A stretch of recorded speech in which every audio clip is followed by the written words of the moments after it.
What's up? My name is Eric Butler. This channel is called Report and Opine. I am back, and from the Real Deal real estate publication, non-paying tenant finds fresh way to exploit rent relief.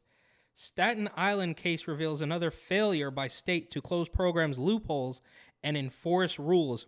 So we also saw a recent story out of San Francisco where one of the supervisors was claiming that it's too early to get rid of the eviction ban, even though it's been 3 years, right? 2.5 years, and they still want to give away stuff for free. That's all they ever want to do, right?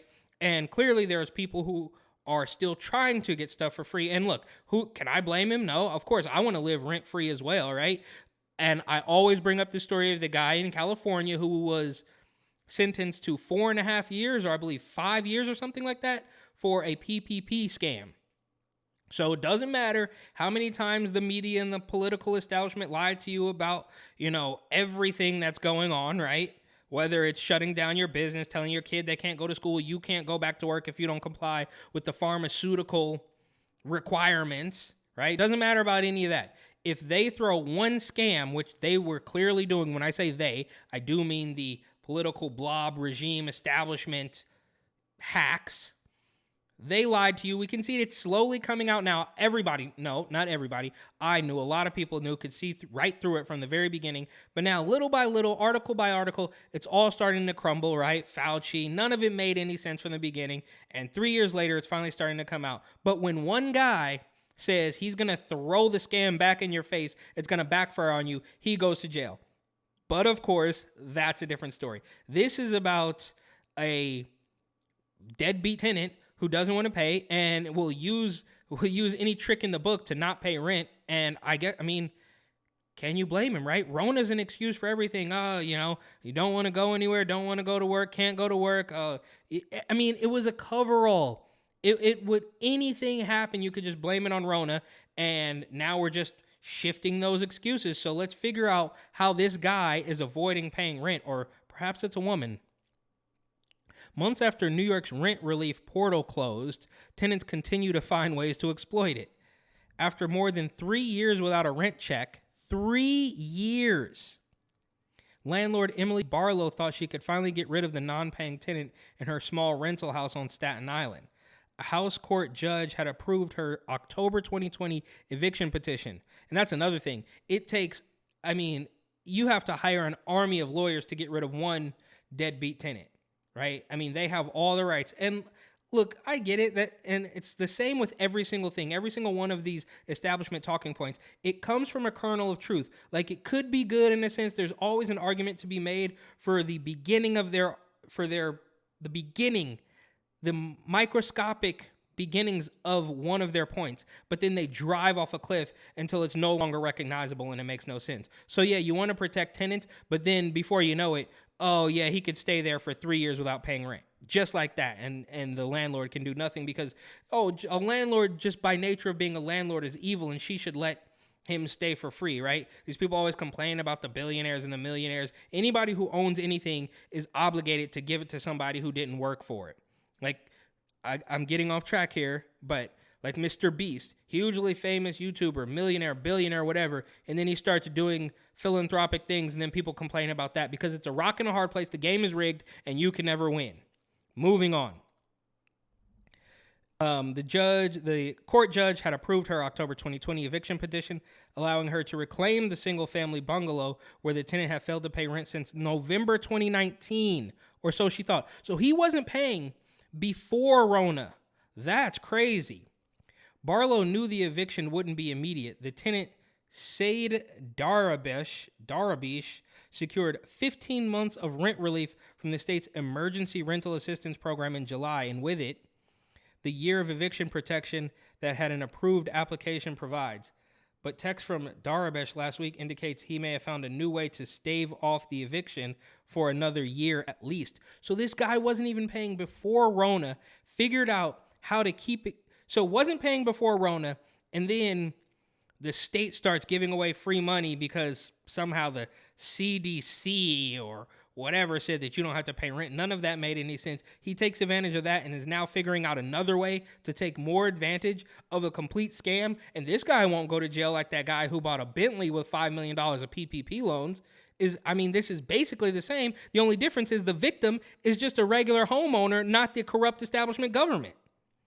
Darabesh wrote that on March 2nd, Stephanie Atala, a woman Barlow believes to be his girlfriend, had been provisionally approved for 15 months of rent relief at 135 Haven Avenue, the same house where Darabesh scored his rent aid. Barlow called the Emergency Rental Assistance Program Portal's helpline and confirmed that the rules limit payouts to 15 months of relief per household, not per tenant. Wow, so he's just going to sign his girlfriend up. All right, you got to give it to him. I mean, the state set it up they kind of treat landlords like police. They're just villains automatically because they have a job that you don't like. Even though most landlords work regular jobs and probably worked pretty hard to buy a house that they could later rent out. I don't know, not everybody. I'm sure there's some people that were granted these houses, they inherited, whatever. It doesn't matter. Life's not fair. You have to pay the rent, right? And you could just say you're illegal and then they'll let you live for free and give you Doritos and Coronas and Xbox and all that sort of stuff. Barlow, okay. To me, it was just a blatant sign of fraud, Barlow said. He knows I got 15 months, and now he's basically trying to mess with the system to get an extra 12 months.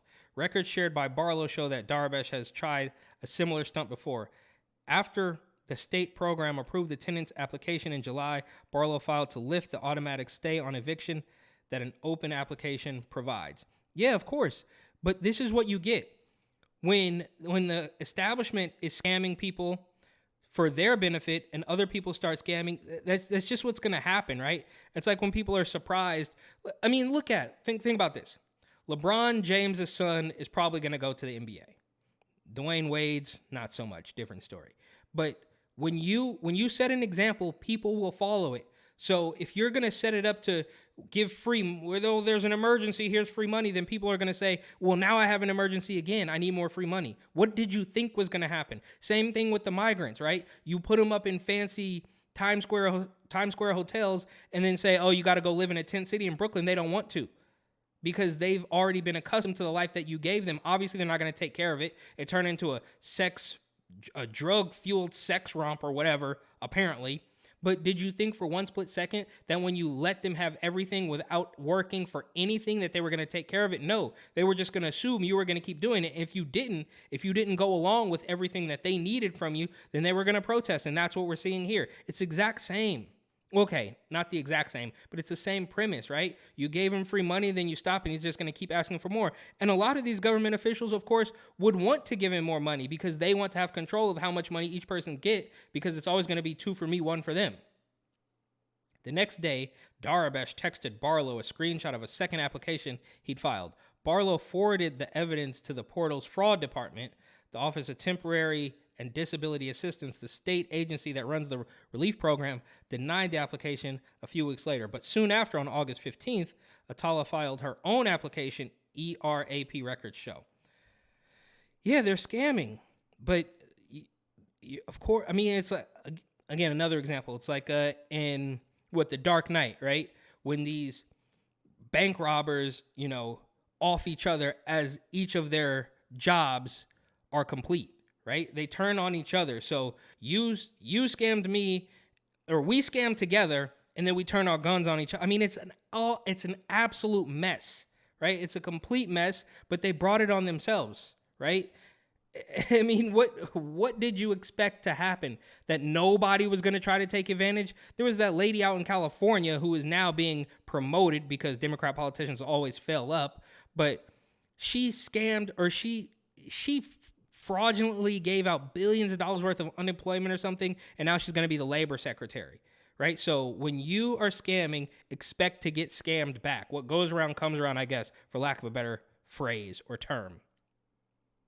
While Barlow managed to contest Darabesh's second application, a flaw in the system has made it impossible for her to dispute Atala's paperwork. ERAP applications require the participation of both the landlord and tenant. Typically, a landlord would be able to claim a tenant-filed application as it would list the landlord's name, but Atala merely submitted Barlow's phone number. So they're getting over. Landlords can still claim a filing by listing a tenant's application number and date of birth, but because Atala isn't on the lease, Barlow doesn't have that information. Well, if she's not on the lease, then how is she even legal? I mean, you could just say she's not on the lease, get out. But I guess it's not that easy. Is it because the tenant's always right in New York? Doesn't matter. That means she may be unable to prove that the application is tied to her rental in order to dispute it. They're not going to be able to help me, Barlow said of the portal's fraud department, because they are fraudsters themselves, obviously, because I'm not listed as the landlord and because I don't have a date of birth. I'm never going to know if the fraud department denies this application or not. In the meantime, Barlow feels Darabesh will seize on his girlfriend's provisional approval letter to postpone eviction again. Then I'm back to square one, Barlow said, claiming that she would need to pay her lawyer another $1,000 to lift the stay. And then I'll have to wait 6 months because that's how long the judge is taking. And it's not just me. To Barlow, the bigger problem is the failure of the state agency that runs ERAP to check whether any applications attached to her address have been paid out previously. They're just granting these eviction protections like candy. Yeah. Because look, cops and landlords are literally the villains, even though housing and safety are two of the hugest problems in all of New York City. Or maybe that's why, I don't know. But they would sail you down the river in an instant for a deadbeat that's gonna, play along, that's gonna play ball. You, as a landlord, are too much of a liability because you can see through it and might try to stop it, right? If you're successful enough to own a house in New York, then you're already doing too well. And you can question the narrative as you are, right? They're giving these protections out like candy. So they don't care about you. They would rather see you fail. And then you can come back as a dope fiend after you do fail and get some fentanyl test strips or something. The ERAP portal shuttered to new applications in January after tenant advocates who had sued to reopen it conceded that the insolvent program is unlikely to receive any more funds from the state or federal government. There are still more than 175,000 applications pending, according to the Office of Temporary Disability and Assistance. The spokesperson for OTDA did not immediately look. And that's what OTDA, RB, whatever, all these stupid bureaucracies, that's all part of the problem, right?